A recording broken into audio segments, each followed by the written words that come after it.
They say the smell of fresh bread is comforting. To me, it smells like betrayal. I was born into dough and sweat. My earliest memories are of standing on a milk crate behind the register at Palermo's bakery, while my dad screamed at the oven and my mom hummed through exhaustion. We weren't rich, but we were proud. Family-run, Italian roots, no shortcuts kinda proud. The kind where love looked like long hours and rough hands. My younger brother, Luca, was the golden boy. Everyone said he had charm. What they meant was he could get away with anything. He'd show up late, burn trays, flirt with customers, and my parents would just laugh. Meanwhile, I was scrubbing pans at 5 a.m. and memorizing recipes like scripture. I thought I was earning something. That one day the keys would pass to me. Not just to the bakery, but to a legacy. I didn't party in college.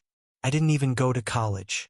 I stayed behind, filling cannoli shells and canceling dates, believing loyalty had a payout. Every holiday, every birthday, every big moment in our lives, tied to that bakery. Even when our grandfather died, we didn't have a wake at home. We closed the store for one day and laid out biscotti like communion. My dad cried in the freezer. I found him there, holding a photo of Nonno and whispering in Italian. I should have seen it sooner. The way they looked at me wasn't admiration, it was expectation. I was the workhorse, the safe one, the one who'd never leave, who'd never question. And Luca? He was the dream, the future, the one who could bring in new ideas. My mom said it once during a staff meeting like it was nothing. But I loved them. God help me, I still do.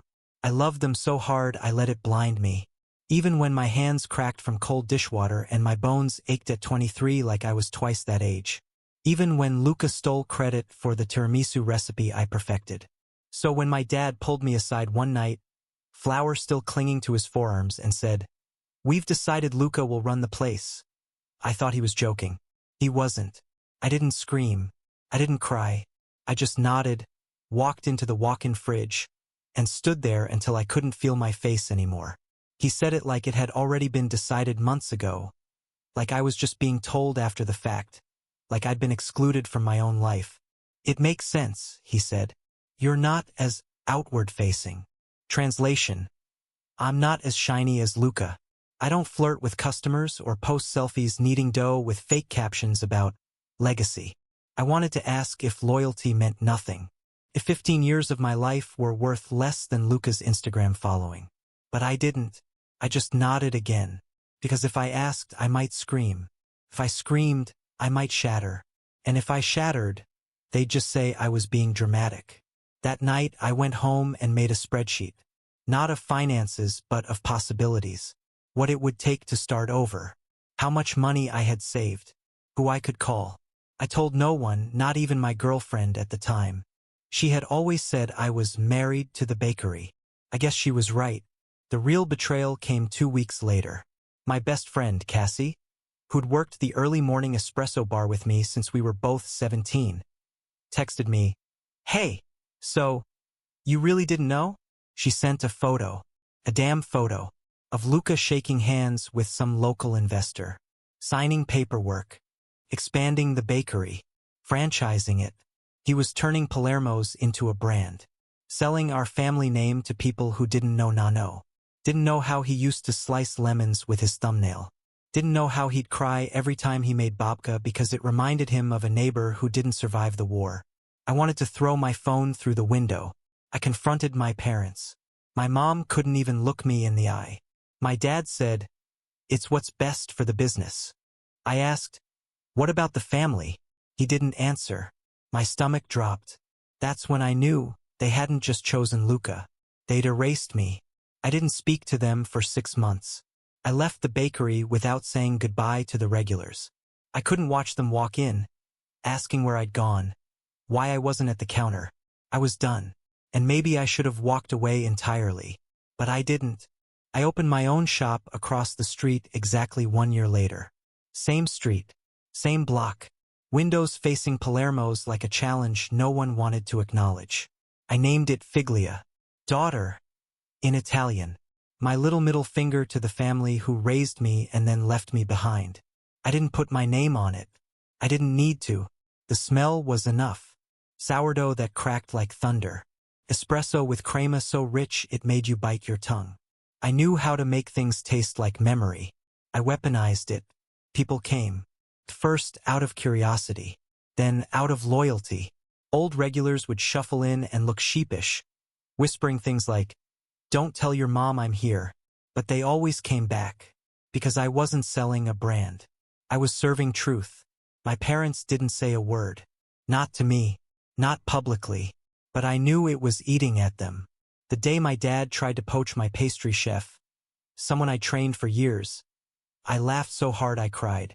My chef didn't take the offer, by the way. She said, "I'd rather bake in hell than in that knockoff cathedral."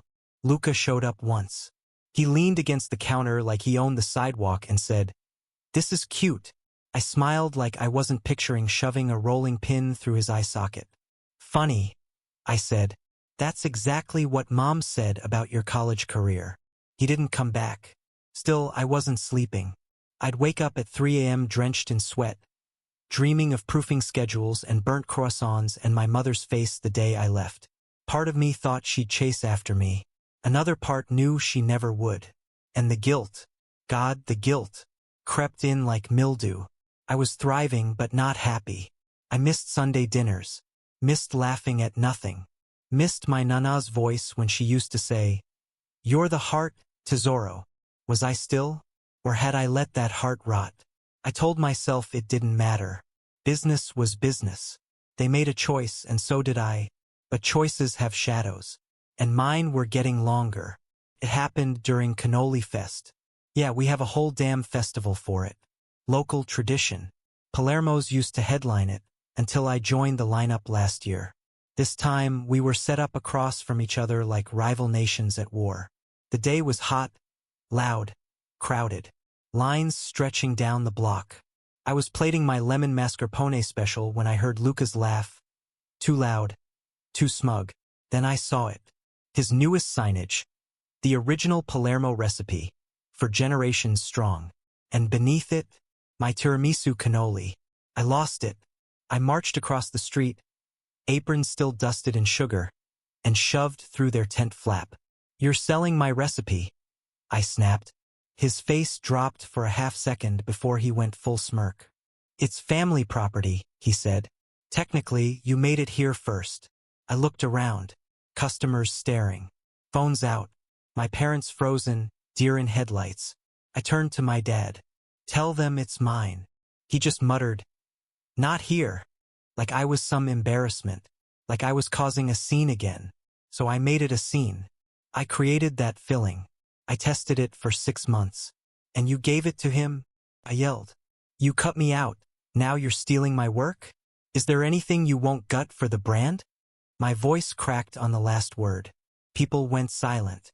Then my mom finally spoke. Quiet, brittle. "We were trying to protect you.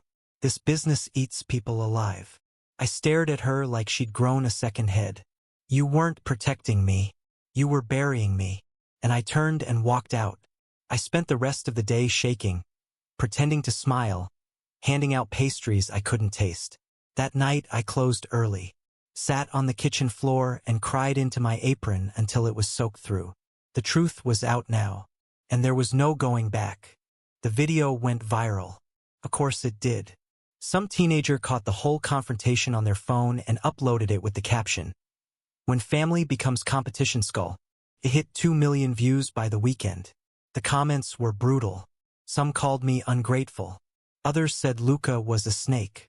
But the ones that hurt most were the ones from locals, people I knew, asking why we couldn't just work it out like we were squabbling over chores and not years of betrayal.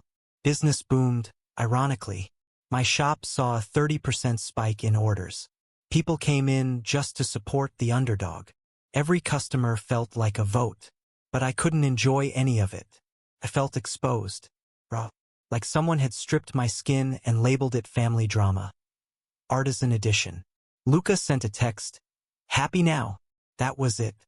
No apology. No ownership. Just a dig. I deleted it without replying.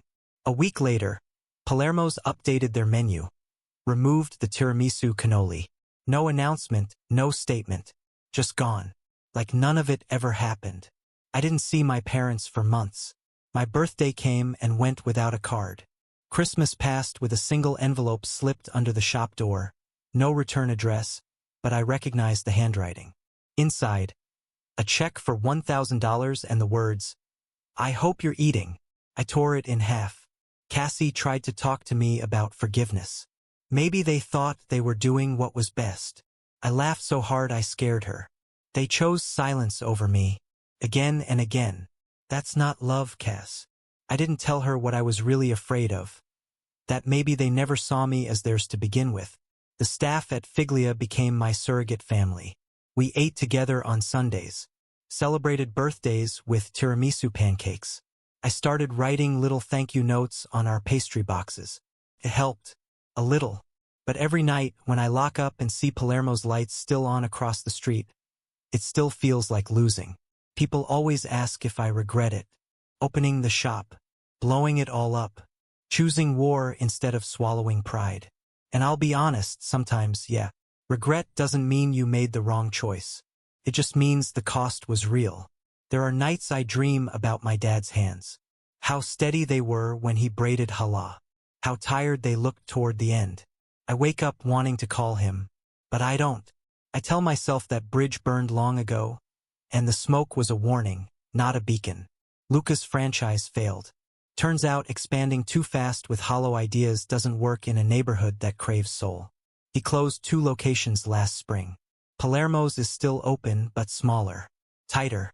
I hear whispers that they're hurting. I could reach out, offer help, a recipe, a silent truce. But I don't.